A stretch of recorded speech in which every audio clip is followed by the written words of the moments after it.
Hey guys, Joseph here once more. In the last video, we talked about Mograph Cloner. And I said that we're going to be looking at different effectors to affect the Mograph cloners and all that. So that is what we're going to be looking at from today. So today we're going to look at some effectors. So I'm going to be picking either two, sometimes one, as the case may be, so we can really understand how these effectors really work. All right, so I'm going to quickly create an object, cube object, and put that in a Mograph cloner. If you remember, I have to make it a child of it for you to have this. Then you have this linear by default. So in my own case, I'm going to make this grid array and increase this. So let's just increase this a bunch. I think this is fine. Let's try 7. Okay, so we are still moving fine here. All right. So if you don't really understand all this, I'm going to put link in the description, and also you can check the top corner here for a more broke down tutorial about Cloner, what some settings are used for, what they do, so you can just follow along. All right, so I have this, and this doesn't really look interesting. It's just me arranging this clone in a grid format. But if I want to break this down and try adding some effects to it, then I'll have to be making use of Effector. So that can be seen in your Mograph tab. You see your Effector. So I'm going to click on this icon to draw this open. So I don't want to be going up and down. So these are the different types of Effector that you can have and use on your Mograph object. Now, mind you, these effectors don't only work on Cloner. They work on all these Mograph objects. So you're talking about Cloner, matrix, fracture, Verona fracture, and so on and so forth. Even on your MoText. We're going to be looking at MoText in the later tutorial. So all these effectors have effect on all these things. So you can see effectors as more like a force that affects a Mograph object. So that is what the effectors are used for. So you have all these effectors. So I'm going to pick the most popular one that people use most of the time and look at some of the settings, which I never had the luxury of knowing before now, that I now found some other settings which I didn't know of. So the first one here is the random, and this is the most popular effector. It's just to randomize the distribution of your object. So as soon as the way this effector is used is that you have to make sure you have your Mograph object selected first. There are two ways you can go about that. You can either have it selected first, then click on the random effector, then it randomizes this. Or another way is by, if you don't have it selected, if you click, you see that no effect is happening on this, and the reason is because I didn't have this object clicked first. So this method is more of manual method. So for me to make sure that this thing affects this, I have to go to the cloner object, go to the effectors tab, then drag the random over to this effector. Then I have that effect. You can see that. So what Cinema 4D did for us is, I just quickly deleted that. By selecting this object before clicking on any of these effectors, is that as soon as you have this Mograph object selected and you click, it adds that effector and help you put it inside this field. So the effector start having it. So let's look at the effector. You notice as soon as we do that, it randomizes everything, and you have these random cubes everywhere. And that can be done here. That can be seen here. So let's look at the first thing under the effectors tab. You have the strength. So the strength is used to either, the strength of your effector, the random effector. If you make it 0, that means it goes back to the initial state. Then if you start increasing the effect, you start seeing the effect. And this effect is more like a percentage of the parameter value you have here. So if you say 50%, that means it's going to be 50% of this position, this movement. So if you are moving along X value, 50 centimeter, and you have 50%, that means moving 25, which is half of 50%, 25 centimeter here, 25 centimeter, 25 centimeter.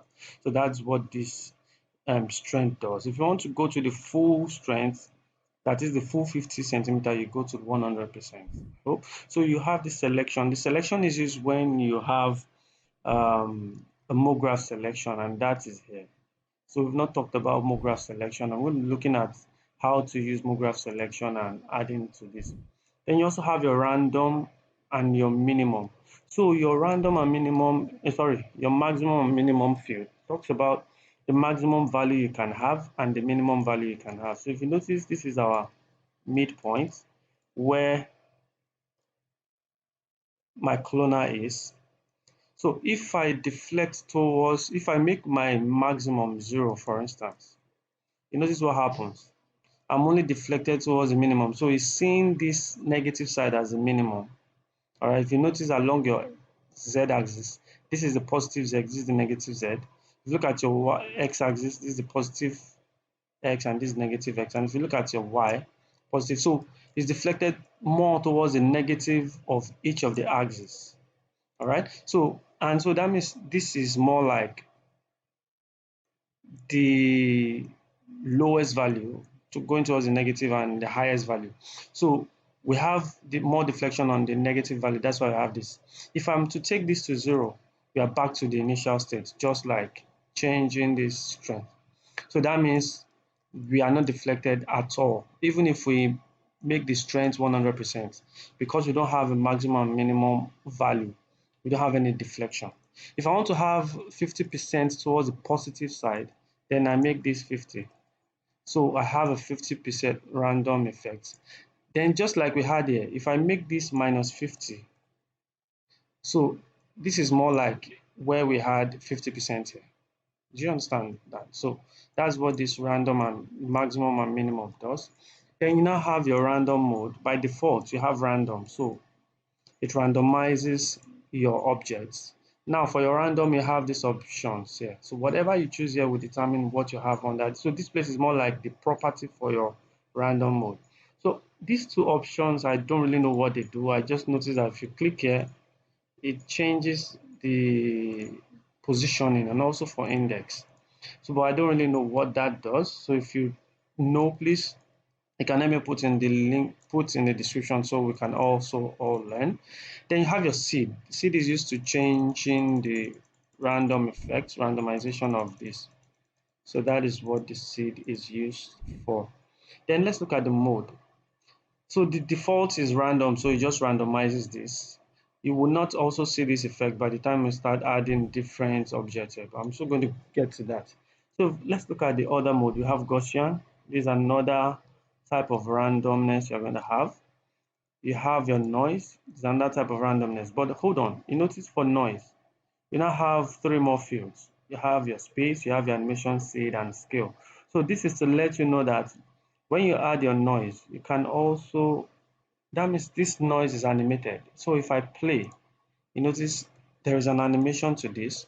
So I can decide to increase the speed or reduce the speed if I want to have a slow-mo. All right. Then you also have the scale. So the scale is more of the scale of this noise, the animation of the noise. Notice you have more objects moving on the same direction. So this is more predictable. But by the time I start reducing this scale, you notice it becomes more chaotic and you don't really get to have any pattern. So everything is just moving. Then if I make this, let's say 400, it seems like everything is moving at the same time. This is because the noise scale is very large. So it tends to take more objects in the animation. So you have that. So we can bring this back. So let's say this is 20, you see the difference. So let me just reset this to the default value, which is 100, 100. Then you also have your space. So the space is making use of, you have two options, global space and UV. UV is for material. By the time you start adding material, then you see the effect here. So, but then we'll go for the global scale. Then you also have your turbulence. So turbulence is a more intense noise. So what turbulence does is more like, if you look at this object well, the whole noise are being animated, and also each of the entity of noise are also animated. So that's what the turbulence does. As in contrast to this, which is different. So for this one, you only see that the whole noise is being affecting the whole object and is not affecting the individual objects. Do you understand? So this, on the other hand, is affecting the individual object and also everything as a whole. Then you have your sorted. So sorted has no noise, no animation, so you just have this. So where does this sorted comes in handy? So let's see, we are going to see later in the future. So let's take this back to random. So we have that. Okay, so we are going to continue from there. Sorry about that. I quickly went to answer a call. So if you go to, sorry about that again. So if you check the parameters tab, so I'm playing this, let me just pause this. So you have the parameter under your transform category. This is what is actually affecting the way the noise is, the randomness is having effect. If I have three options where I have my position, scale, and rotation. So only position is checked, that's why I have this. And you also see these values.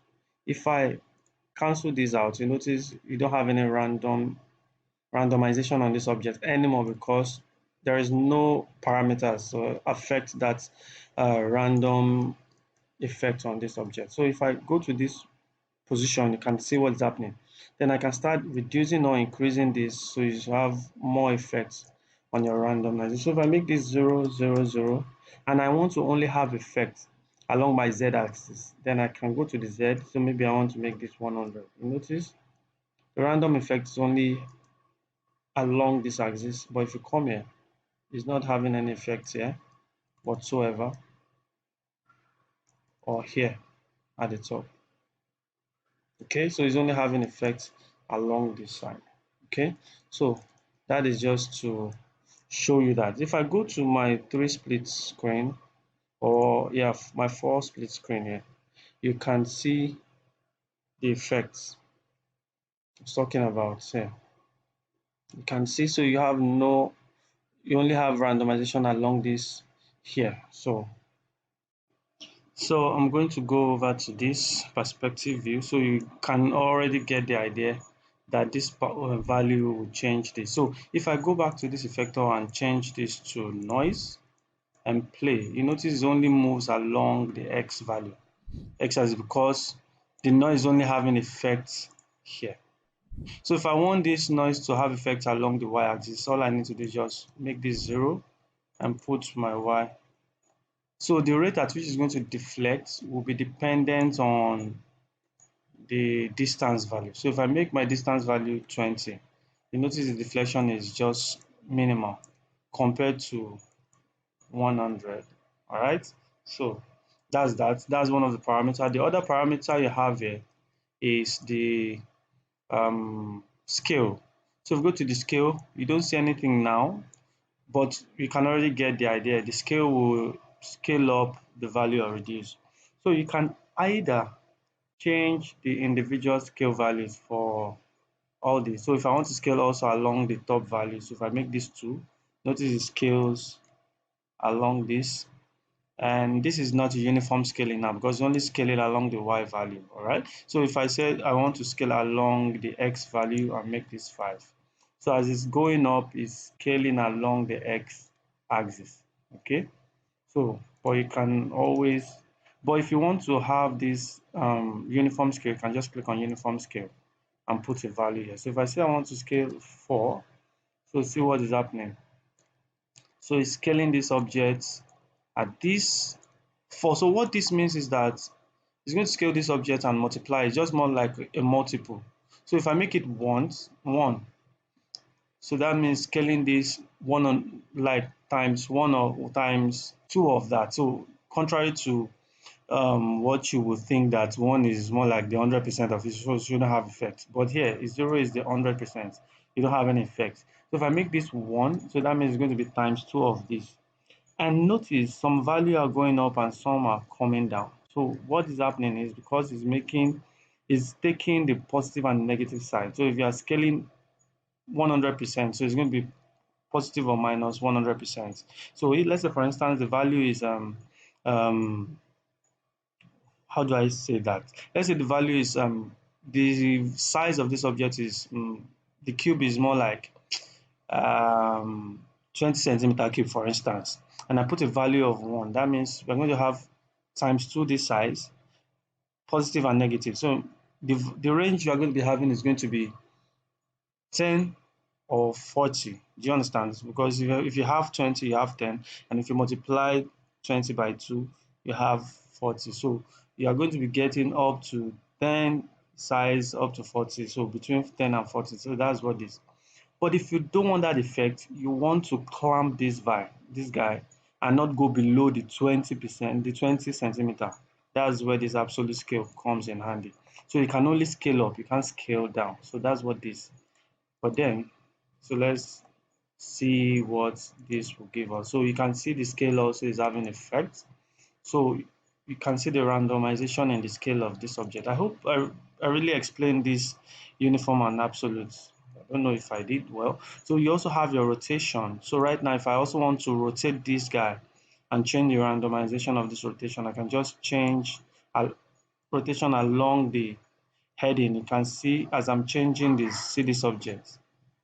All right. Maybe I should just go to wireframe mode so you can see as I'm changing this. All right, so you have that along the heading. You also have along the pitch. So you see the pitch, and as it going is rotating, and you have this object.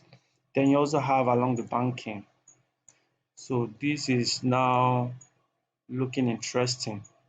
As to this that we had, this doesn't really look interesting until we added this. So this is a self-animated object which you can play with and just have the kind of effect you want. So let me go back to this. So that's for this. Then you also have your color. So you can also randomize this color. So if I come to this color, by default we have off. So that's why you are not seeing any change in the color. So it's only taking the color of your cloner object. So if I make this, it's only taking the color of the cloner object. But if you want to randomize this color, then we are going to come to the color section of the parameter, change this to on. If we make it on, you can start seeing what is happening here.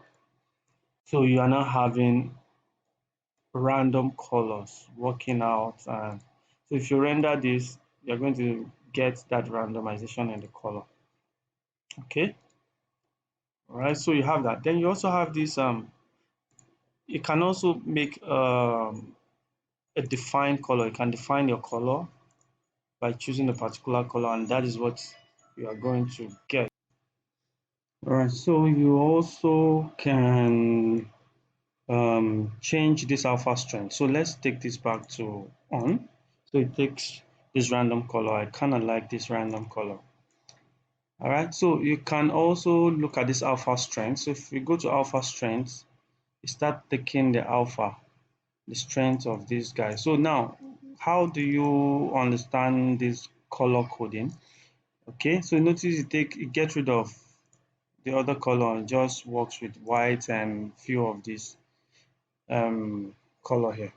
So how does this come to play? You can also use your alpha strength with this. So how I understand this alpha strength is more like, okay, you see this is the color we're having, and as soon as I activate this alpha strength, you see that you have a mixture of white and that color, gradient of that color. So the white is more like the 0%, all right? It's more like the 0%, very transparent, all right? So let's use that as transparent, okay? Then the green, you notice that as the hue of the green start going up, is more like going to this maximum value. So the minimum is more like the white, and the maximum is the color that I chose, which is this. And that can be seen better by going back to this and scrolling down and making use of the visibility. All right, so the visibility will only toggle on the 100% objects and bring it on. So if I do this, you notice these are the ones that are closest to 100%. So every other one goes away. So if I go to the animation and play, you notice I'm only seeing the ones that are closest to 100% visible. All right, so that is what this visibility does, just randomizes and cuts those ones very close to the minimum um, value here, and only toggle on the ones closest to the maximum. I hope you understand that. Okay, so that is what this is used for, the visibility, and also this. Then you can use this guy here for your texturing. Yeah, you can use it for texturing. So let's look at this, and which is what I'm going to look at before I go to this next fall off. So you have your time offset. So this time offset is used for animation when you have an animated object. Okay, that's what is used when you have an animated object. You notice I jumped these guys. So these ones are more for textures, and we don't have texture here. The only one I noticed change here is the modified clone. And if I change this up, you don't see any change here. And the reason is because I need to have another object in the clone and drag the object here. So as soon as I drag the object here, what this modified clone will do is going to get rid of every other entry in this clone and put the first one. I give it preference, and that's the one that will be showing. So if I do this, you notice I only have the capsule.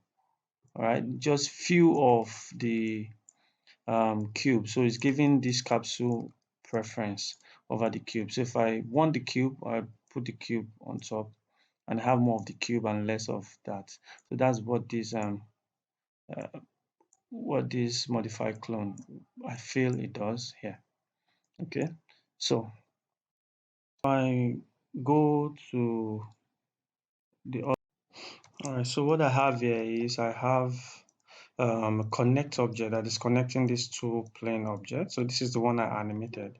So you can see that the animation is just between 0 and 15 frame long. So if you play this, so this is just what I have. It's a 15 frame long animation. So what I'm going to do is I'm going to quickly put this in a cloner object, drag this into a cloner object, and remember I'm going to make this grid array. I don't need anything along the y-axis, so I'm going to make it 1.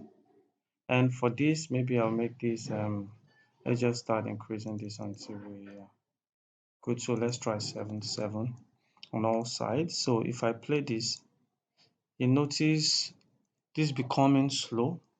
All right. So remember, this is where the render instance come in handy. So if I activate the render instance, it makes the animation a lot faster. So you see that the feedback is fast and the animation is also fast. So what we want to do is to randomize this animation. So what I'm going to do is first thing, I'll make sure I go to the transform tab of my cloner, make sure that the animation mode is set to play, not any other thing apart from play. So once that is done, then I'm going to have my cloner selected, add random to it. So I'm going to have this random effects here, but I do not want to randomize the position. What I want to randomize is the animation. So I'm going to go to the parameter. So that is where I said this time offset comes in handy. So we want to offset the timing. And remember, the length of the animation is 15 frames. So I'm going to plug in that 15 frames here. So this becomes 15. And if you look at this, we are not having that effect. So we should have the random effect on this, since I've plugged in the value and I've added random to this. And the reason why this is not having this randomization is because we have to go back to the cloner. And for some reason, render instance doesn't play well with animation, randomizing your animations. You have to uncheck your render instance. So if I uncheck this render instance and go back, you notice that you now have this randomization playing here. All right, so let me bring this guy to 40 so that our playback will be fast. So you can see that the animation is having a random effect. So you have a random effect on your animation. So another thing you can do, I'll just finish up here, is under your random, you can go to your fall off. So the fall off is a way of you controlling where the random effect will play. So we have different types of shape. So the default is infinite, so it's having effect infinitely. So you can also change. So I'm just going to choose a random a few of these, and you can play with others. So one the most useful one here, or the most used one, is linear. So the linear is just to set a linear value between where you want your random effect to play. So if I drag this up, and maybe I want the random effect to come from this side, then I can just rotate this effect, let's just say 50%. And also another thing for this random effect is that you can use this weight to determine the weight of your randomization on this guy. You can also invert, so you invert your, then the visibility is just visibility of that random object here. Then the other thing you also do is your fall off. So you can set the fall off. So right now the fall off is 50%. All right. So for 50%, you have your smoothness and all that. So this is more like your smoothness. So if I make this 0% and I move this, you notice what happens. You see that every other thing outside there will go, and only this here. If I do this, you notice what is have the effect. So if I drag this down, and you can see what this random effect is. Then if you change this to 100%, you can start seeing that. So you can also decide to choose, maybe for instance, a box. So what box will do is that you have the random effect wherever the box is. Anywhere you have your box, the random effect will play there. But anywhere apart from that box, you see, notice everywhere outside this box, they go at the same time, but anything within the box will have that random effect on it. So maybe this is your design, you want to have every other thing go at the same time, but do a particular set of objects or clone to randomly play out. So you can also do that. Then you also have your spherical um, option to choose where your effect is going to be. So every other thing outside this sphere will not have that random effector affecting them, or except the ones within here. So I think I'm going to end the tutorial here for random effector. So in the next tutorial, I'm going to be looking at another most used effector, and gradually till we look at other things. So if you feel this was helpful, please do give me a like and share the video, comment, because it helps me in YouTube algorithm. But if you haven't yet subscribed to my channel, you can also do subscribe to this channel, because I make tutorials like this every time. So once more, do have a wonderful day, and God bless you. Bye.